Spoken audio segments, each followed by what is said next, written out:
आदर्श digital उच्च प्राथमिक शाळा बोर्धा येथील ही स्टेम क्लासरूम.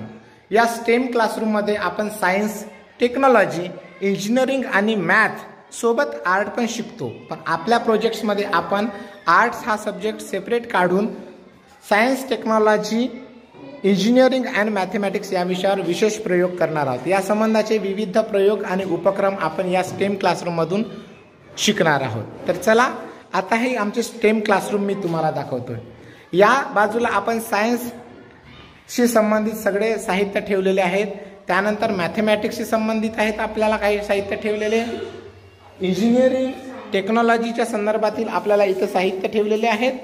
आणि मॅथमॅटिक्स आणि इंजिनिअरिंग आणि सायन्स हे चारही विषयाचा आपण या सायन्स लॅबमधून अभ्यास करणार आहोत या स्टेम क्लासरूममधून. सोबत आर्ट गॅलरी आपली सेपरेट ठेवलेली आहे, त्यामुळे आपण आर्ट गॅलरीमधून सुद्धा कधी कधी आपण अभ्यासक्रमाला जात राहूया.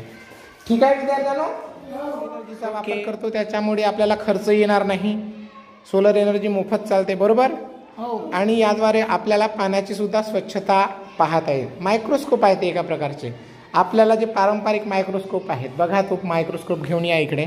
हे सेम काम आपण या इलेक्ट्रिक मायक्रोस्कोप मधून करू शकतो, पण याला लागणारी ऊर्जा ही मात्र आपल्याला वीज खर्च करावी लागते. पण हा जो मायक्रोस्कोप आहे, ड्रॉप मायक्रोस्कोप, हा सोलरवर आपल्याला चालवता येतो. इलेक्ट्रिसिटीवर पण चालवता येतो आणि सोलरमध्ये सुद्धा कमी खर्चामध्ये हा ड्रॉप मायक्रोस्कोप चालवता येतो. अशा प्रकारे आपण आज